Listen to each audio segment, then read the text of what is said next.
What's up, everyone? This is Christian Duke. You're watching StrengthAddicts.com, voices from the fitness industry.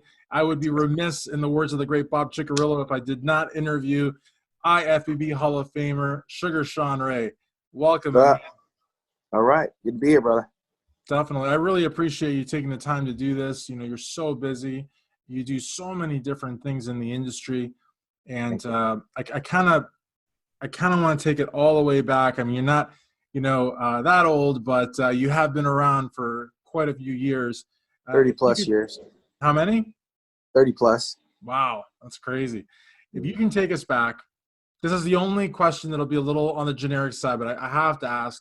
If you can take us back to that very, very, very first show, what was it?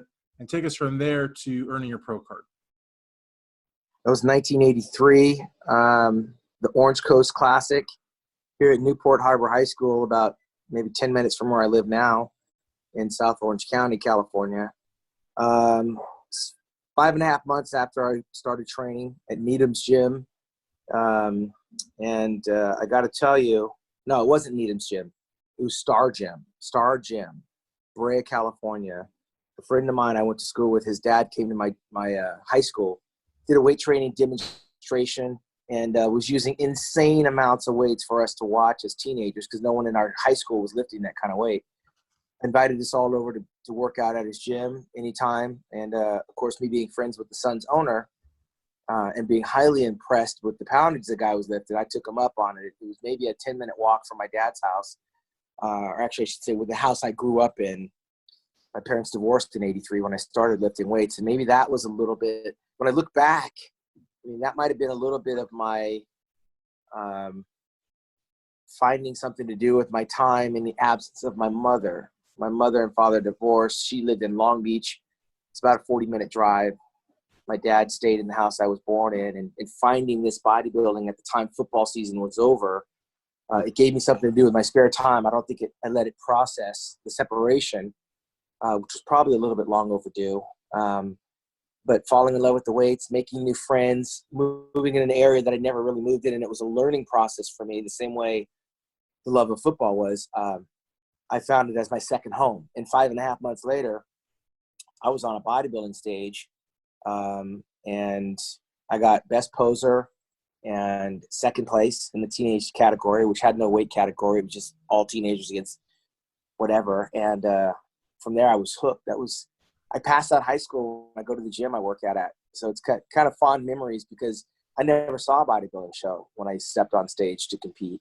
And the only bodybuilder I knew at the time was my friend's father, Bill Gray, who was Mr. Western America, and John Brown, who was 2-time Mr. Universe, 3-time Mr. World.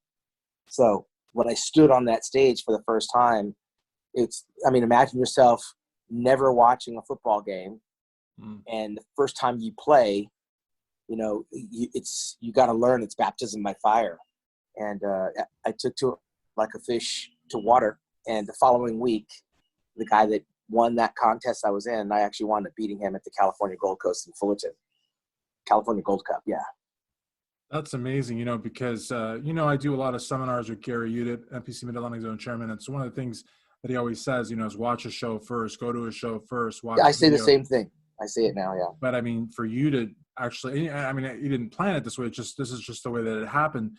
But, for you never to have done a show, never to have seen a show, to have that kind of success that early out is really cool. It's really, really I had cool. no expectation. I think John Brown had high expectation because he's the one that saw me and saw the potential in me, and basically told me I could win. You need to bodybuild. You could win shows. I'm like, okay, what do I do? And the only thing that I had learned from him was how to train hard and get beat up, and then how to execute the mandatory poses. And it served me well by getting the Best Poser Award. It's a nice consolation prize. It was a confidence booster. It was an ego booster because I outposed some teenagers that had already been competing before. And then knowing I was going to compete the following week at Fullerton Junior College, which I ultimately wound up going to school there the following year. And I was having a rematch with this kid, Karate Kid, the blonde-haired kid that he had to fight. I don't know his name. I don't know. But he reminded me of that guy. Like, I had to go. I'm going to this fight. I know who I have to beat because he beat me the week before. And I'm not sure how much my physique changed in a week, but I can tell you my confidence grew because now I had my feet wet. I kind of knew what the judges were going to be looking for, and I knew who was the odds-on favorite. And, every day for those 5-6 days, I had to replay that experience in my head.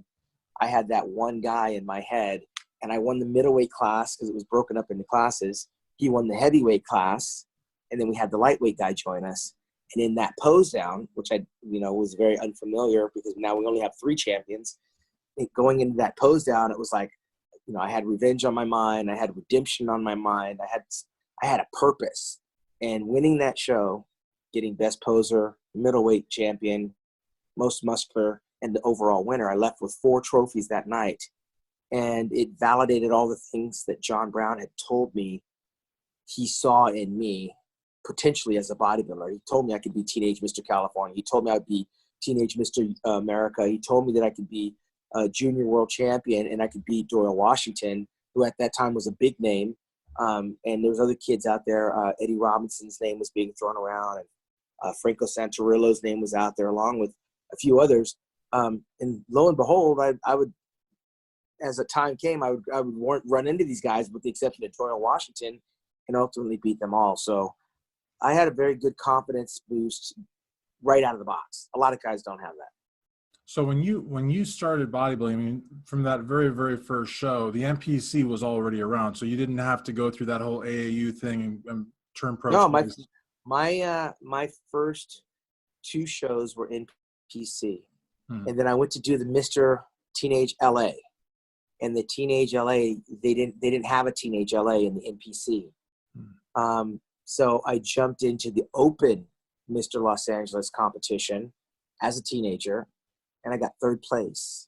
I actually lost to Matt Bettetti, won that show. And at the time, Matt Bettetti was Bob Paris's boyfriend. And that was big back then because Bob Paris was the 83 national champion. Right. So you become familiar with people that are familiar with other people. And I was upset that they didn't have the teenage category because I felt like I had to compete against men. The following week, the AAU had a Mr. Los Angeles contest. A week later at Venice Beach High School. And I went to that contest at Venice Beach, and I won that. This is in 1984. So I was in the Open Mr. Los Angeles NPC in 84. Then I went to the Teenage AAU Los Angeles at Venice Beach High School, and I won it. And there was no controversy because I think the NPC was relatively new. Right. No, and I remember from, talking to a lot of the guys from the era that some of them, I think Mike Quinn, and I think even Bob Paris may have had to essentially turn pro twice because, there was kind of a transitionary period. I did want to ask you something about Bob Paris, so totally off topic, but, I read his book, Gorilla Suit, and I thought it was a really, really good book. Very good book. You mentioned his significant other. When he writes the book, and he talks about the appearance, I think with Rod, I believe his Rod was later on, with Oprah and all that.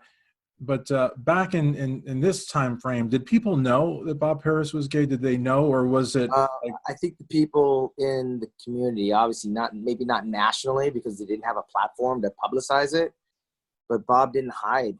I mean, he was out.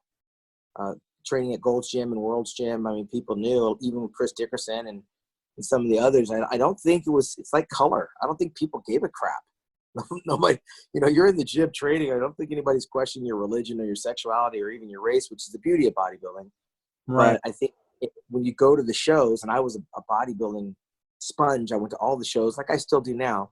You hear things and you know things. I didn't know Bob Paris. I didn't know Matt Bettetti, but Bob was there cheering Matt on at LA at the Grand Auditorium downtown Los Angeles. And that was the year after that Bob had won the NPC Nationals in 83, and I competed against Matt in 1984. So Bob walked in a room, everybody knows who Bob was. But they were a couple, and nobody gave a shit, just like nobody cares now. I mean, I never thought twice about it, other than the fact that, holy crap, Bob Paris' boyfriend beat me. I thought that was funny. Yeah, I think just from what I've read and guys I've spoken to, I think the you know, and there's nothing wrong with it, but I think at the time it was part of a political movement. Also, I think Bob was a lot more vocal, coming out, you know, doing a lot of the TV, and which is great that he I did. think it was late. It was later. That shit was Later, late later. 80s. Yeah, late 80s. But I mean, he yeah. he said it cost him some money, you know, some contracts potentially. Who knows? Well, I think perception is not always reality. Listen, at the time Bob came out with that book, he was pretty much done as a bodybuilder. So you can say whatever you want to say at that point in time, but I don't think there was definitely, he came up behind Lee Haney, just like a lot of us did. Who was he going to beat in these shows? I mean, Bob was a good amateur. He wasn't a great pro. And we could say the same for Matt Mendenhall and even Roy Liedlmeyer. Bob made it over the hump. But when you got there, he had Lee Haney waiting for him. I mean, he had some solid guys that came in ripped condition like Rich Gaspari, who didn't have a better body. He didn't have a better body than Bob Paris. I thought Bob Paris should never lose to Rich Gaspari. But Rich was bringing that freak factor and that grainy, veiny look that they hadn't seen before, and they rewarded that. And it rewarded Rich the first 4 years of his career. Rich was a 3-time Olympia runner-up, but Bob Paris was in those shows. So, but Bob Paris wasn't being compared to Rich. He wasn't being compared to Lee Haney. I mean, Bob was a good pro. He was somewhere hovering around the 5 through 10 place. And when your career's over, you want to find a reason why you weren't able to do better.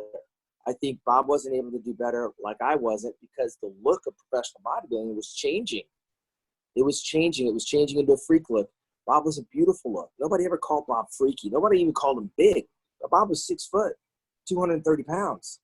6'1", 230 pounds. He was beautiful. He was pretty.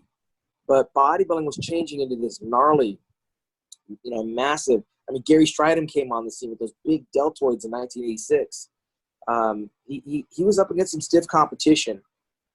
And when you sit back in retirement and you start talking about what you think the reasons were, those reasons may be real to Bob, but then that perception is not always reality.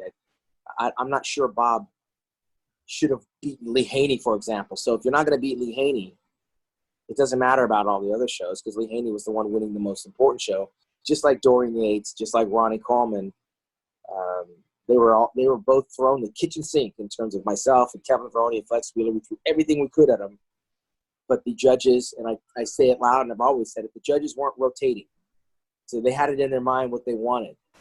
And when you have the same opinions, you get the same results. And I think Bob got there, recognized that early enough, and he got out and he looked back and said, well, maybe it's because I'm gay, maybe because they don't, trying to find reasons why. But I think the reasons why is there were superior bodybuilders that he was up against. And I don't want to focus too much on Bob because I'm interviewing you, but there are some similarities between you and Bob also in the fact that I'm curious, how important was it? Because I think you both had it. How important was the support of Joe Weider in the 1980s in bodybuilding? I mean, for the bodybuilder, the support of Joe was validation. We didn't have caller ID back in the day. When your phone rang, it's like a box of Cracker Jacks. You don't know what surprise you're going to get. It's like you run to the phone because you have no idea who's calling, right? It used to be exciting, like getting the magazine, you see the cover, you want to see who's on the inside. So whenever the phone rang, you're excited. And to have Joe's voice on the other end, those are things that kids dream of. A 17, 18-year-old teenager like myself, ultimately I grow up and I sign a contract with him. I become a national champion just like Bob Paris. And Joe's calling, or Joe's office, Annalise's secretary's calling, Joe wants to speak to you. That's validation that you made it. And some of those calls were answered by my parents. And they come out, I'm out in the street hanging out with my friends or washing my car or talking or whatever. Hey, Joe Weider's on the phone. I gotta go take this call. The support of Joe meant everything, I think, to every bodybuilder, because when you say the Master Blaster, people, I think to a person, like a father figure, an advisor, nobody could say like a big brother or even a friend, because Joe constantly brought that fatherly wisdom with him and that encouragement that you can only sense from somebody with a lot of years. We loved having the inside track to Joe Weider, because this was his dream, and we were his pawns. We were the pawns on the thing that he could position us in places that allowed us to put food on the table. I didn't win. I won 2 pro shows. I'm not sure if Bob Paris ever won a show. I got to look. He might have, but he wasn't known for winning bodybuilding shows. But he was a national champion. He was every guy's dream, every girl's fantasy, and Joe Weider made him a celebrity and made him somebody. And so he got a platform where he could do the Gorilla Book. He got on Oprah Winfrey and he could tell his truth. Without Joe, there's no Bob. And I got to tell you, me coming up, graduating in 1984 and watching Bob win, without Bob, there might not have been a Shawn Ray, because I was looking at John Brown. And John Brown, while he had a pretty physique, he wasn't beautiful like Bob's. When girls talked about bodybuilding, they weren't talking about John Brown. They were talking about Bob. So even the girls wanted Bob and the guys wanted to look like Bob. And I was right in that mix. And watching him come up, Lee Labrada took his place in terms of things I needed to do, in terms of the way I looked, presented myself, clothes I wore, how I wanted to do my articles. There's a lot of Bob Paris and Shawn Ray, because he was doing things not on a bodybuilding stage that I was paying attention to that would open doors for me later on professionally. And that's a huge compliment to Bob. He knows. I told him. He knows, and I told him. I mean, sometimes people just steal stuff from other people and they never tell them. I copied Bob Paris. So you can imagine me in high school, 1983, as a junior, and Bob's winning the national championships. And then 4 years later, I'm winning the same show. And I'm the new Bob Paris, right? So I was prepared because I was a student of the game on how to carry myself. And the publicity that I got surpassed what Bob had achieved. And I'm a short black guy by comparison. I'm 5'7", he's 6'1", I'm black, he's white. I mean, through winning the national championships, it took me way beyond places that it took Bob Paris, but Bob helped open my eyes to how I should look and how I should conduct myself, not only in street clothes, but even in the gym. I made sure I wasn't wearing rags. I wasn't wearing a tank top when I trained. He brought a lot of stuff to the game that you could only see if you were in Gold's Gym, Venice, and World's Gym. No, absolutely. And you know, I don't believe bodybuilding is a height contest. In fact, I think your height is actually perfect. But, you know, it seems – I think bodybuilding is really like a 5'7", 5'9" sport. Other people may argue 5'8" to 5'10". Who knows? But I think it's not a tall man sport. It shouldn't be, at least. I mean, you know, Arnold is probably the tallest Mr. Olympia that I'm aware of. But I do think that you're a little hard on yourself. And some of your detractors like to point out that you only won 2 pro shows. But what 2 pro shows did you win? That's huge. And how many times were you top 5 at the Olympia? That is extremely noteworthy. And the other thing, too, that a lot of your detractors don't like to concede is that you are, in fact, the most photographed bodybuilder in the history of Flex Magazine. So, honestly, these are, like, to some side notes, but, like, I beg to see someone try to duplicate that. I don't think they'll be able to. Well, the irony of that is you say the detractors, most of them came up copying me. I mean, I came up behind Bob Paris, Bertil Fox at the start of Lee Haney's career in 1982 when he won the national championships, the tail end of Samir Banu, right behind Chris Dickerson. So the guys that came up after that, they don't even know those guys. They didn't compete with them. They don't even know them. They're mythical figures that you have to pick up Muscle Fitness and Flex to read about. So the guys that came up after me in 87, most of them copied me. Most of them modeled themselves after me. I wasn't a groundbreaker. We all kind of copy each other, but to a person coming out of the amateurs, most of them would say that, you know, they wanted to be the next Shawn Ray, which is flattering in retirement. But a lot of them became detractors because they try to measure a man on victories.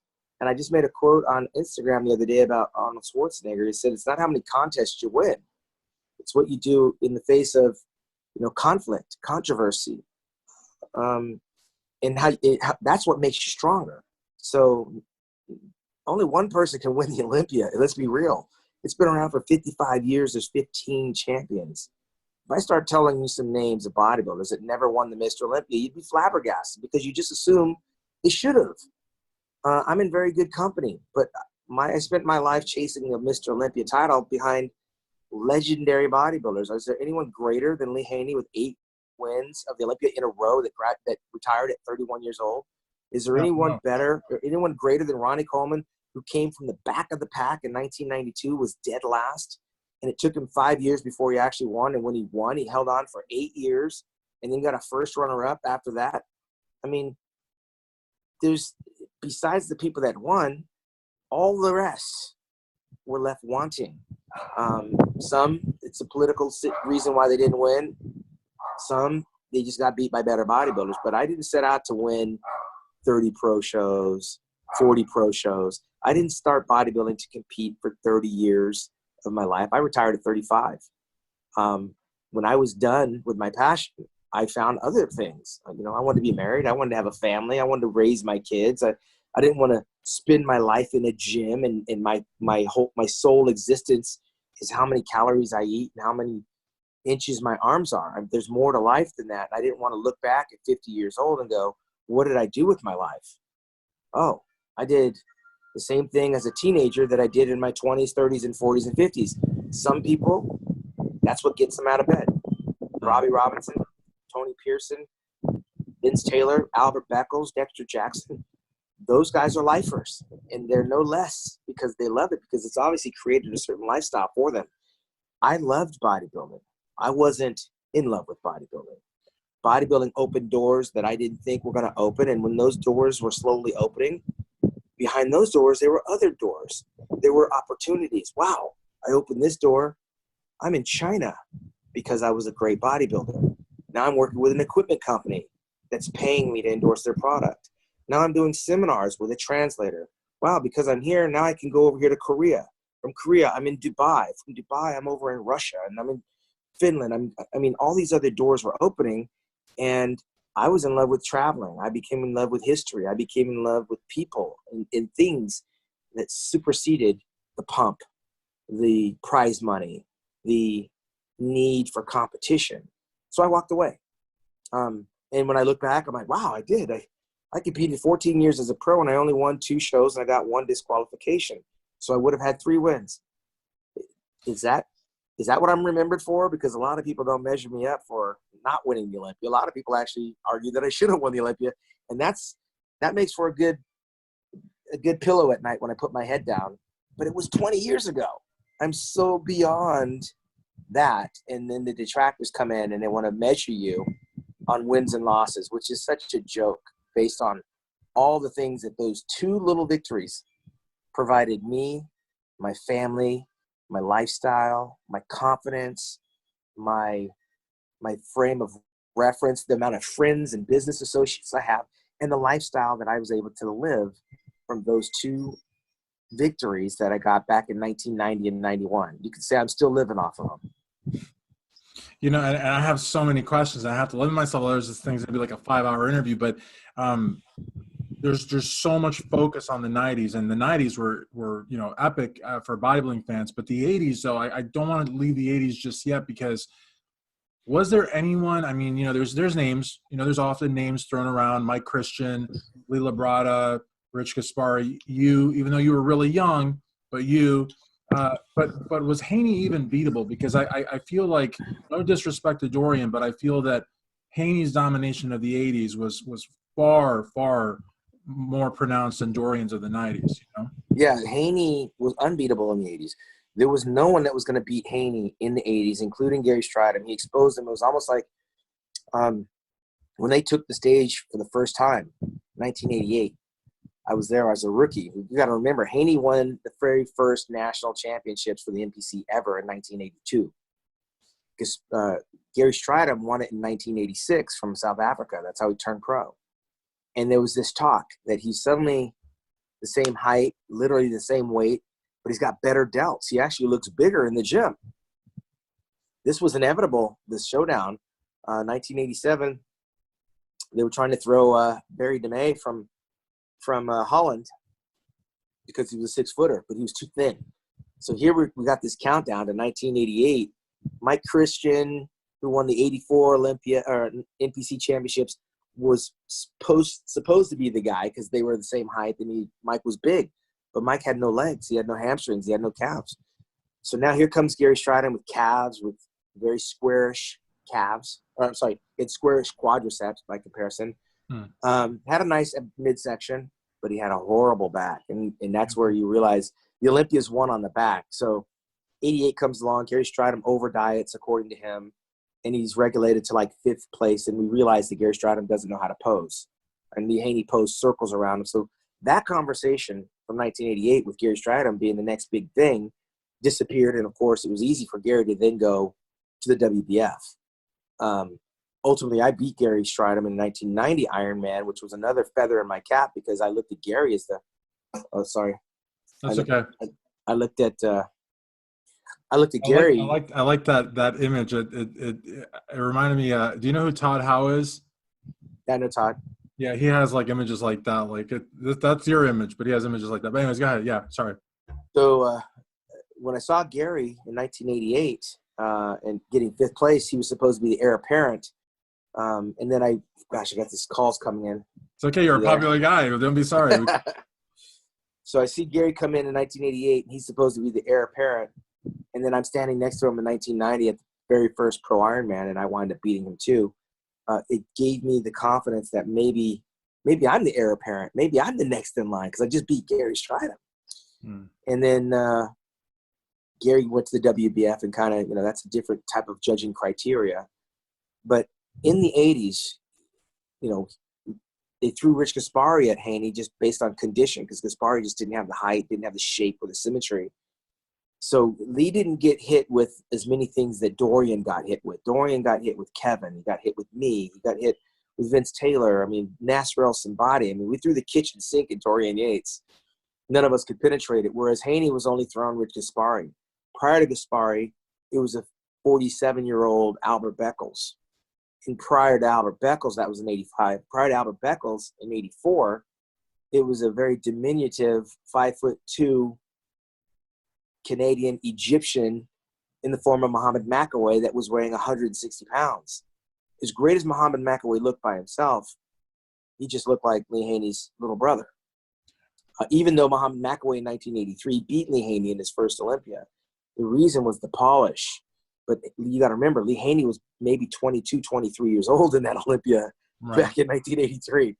So as the muscle maturity got better and Lee Haney got, kind of grew into his frame, Lee was the dominating force of the 80s, which is why, I think Lee had an easier time. He had less competition. Dorian had a harder time because he had better competition, but we had some very stringent, non-changing judging criteria that was very favorable to Dorian Yates. Ronnie Coleman, on the other hand, struggled coming up from the back of the pack, and I think it took a while for Ronnie to get noticed, but Ronnie only had to get noticed once he got in shape. Dorian Yates was dominating on sheer mass and size, whereas conditioning wasn't really a thing when it came to judging Dorian. Ronnie Coleman became a thing because of his condition and his size. Right. Just to backtrack, every time I want to leave the 80s, I'm backtracking one more time. 1983, Haney takes 3rd. Samir, the Lion of Lebanon wins. Now, obviously, you answered my question already. Haney was young. He lacked that polish. It was his first time at the Olympia. Yeah. And, even in the situation where Samir could never beat Haney again, which he never did again, why do you suppose that Samir's numbers just sort of plummeted as the decade progressed? Like, he never seemed to recapture that 83. Actually, up until 83, he was constantly moving up, from 15 to 9th to 4th to 1st. Yeah. And then he dropped to 6th. And then from there, it was just, he was never. You got to remember, I mean, there's one moment in time for some of us to be the very best we can be. And Samir hit it in 1983 and spent the rest of his career chasing that. But he, like myself, was coming up in an era of a new king. I mean, he won in 83. It didn't matter what he did after 83 because Lee Haney emerged in 1984.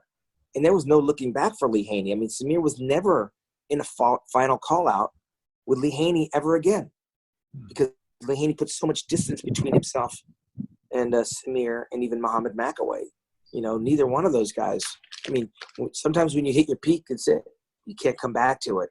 And Samir competed a little bit longer than Lee Haney did. Lee Haney retired in 91. I believe Samir continued on because he wound up going into the Masters Olympia as well. And I believe Samir competed to like the mid-90s. But some people get worse. Lee Haney was the only Mr. Olympia to retire. Probably the best, better than he was when he came in. Because I think you'll agree with me that after that, Dorian Yates, when he won the 92 Olympia, 93 Olympia, 94 Olympia, he didn't look as good in 1997 going out. Ronnie Coleman, winning his first Olympia, looked significantly different when he got beat by Jay Cutler. Ultimately got beat by Jay. And then the following year he came back and he dropped to like 4th or 5th place. And he was worse then. Phil Heath, winning in 2011, did not look the same in 2018. Lee Haney was the only one to be able to get in, improve, and get out and be the best ever. I think Samir spent the rest of his career trying to duplicate 83's look, and it just didn't work with all the things that he was doing. And I think Dexter Jackson faced the same thing. 2008, conditions were ripe. He caught a Jay Cutler who was off, and he's been spending the last 12 years chasing that title. But what's happened in those last 12 years? I mean, you had Jay Cutler come back and take the title, and then you had, the emergence of Phil Heath, and then you had, Sean Roden and Brandon Curry. And so Dexter's spending all of this time trying to do what Samir couldn't do. It's very rare that you can actually recapture that as you age. And I've told Dexter too, it's like 2009. I was like, where did Branch Warren come out? I mean, I was shocked that he got second, but anyways, yeah, I know what you're saying. And with the 80s too, though, I think that, you also had Frank Zane also, who was, I think, trying to chase that. The 80s were so weird, though, because for the first 2 years, you had these guys from the 70s that, honestly, I don't know really if they deserved to win. Franco definitely didn't deserve to win. And then you had these two sort of, single-year champions, and then Haney. And then from there, it's just like, I almost think like 82 and 83 was almost like sort of like the real official end of the golden era in a way, because the Haney era was a whole new look. I mean, there would never be. Well, you got to remember when you say the golden era, okay. But the 70s was a handful of bodybuilders. Suddenly, it was an explosion of fitness and bodybuilding in the 80s that was much more inclusive to people that may have been sitting on the sidelines, and not to mention you had the explosion of Gold's Gym and World's Gym. So, I think there might have been an Olympia or two where Arnold only had 1 or 2 athletes to compete against, but somebody had to win, and he did. All right. And then when you push yourself out of the 70s era into the 80s, I mean, the 1980 Olympia, as controversial as it is in Australia, do you know who got second? In 1980? Yeah. Was it, let me see, in 1980, was it Dickerson? Correct. A lot of people don't realize that Chris Dickerson was second in that show. What they say is that was the worst Arnold Schwarzenegger ever looked, and he shouldn't have won it. But rarely do you hear anyone ever say, Chris Dickerson got screwed. Chris Dickerson should be Mr. Olympia. No one says that. They talk about Mike Mincer because of the controversy of Mike Mincer complaining that Arnold Schwarzenegger shouldn't have been allowed to compete in the show because he was there to cover the show. So there was a controversy between him and Mike Mincer. Mike Mincer wound up in 5th place that year. So that contest wasn't deep with a lot of talent. But by the time Lee Haney arrived, that Mr. Olympia lineup in 1984, it started to grow. It got exponentially big. And it got even bigger when Dorian Yates took over. And so now we have a lot more people, a lot more different looks that we're able to see. And none of them were going to take out the guy with the biggest and the best back. And that's where we started talking about the Mr. Olympia is won and lost on your back.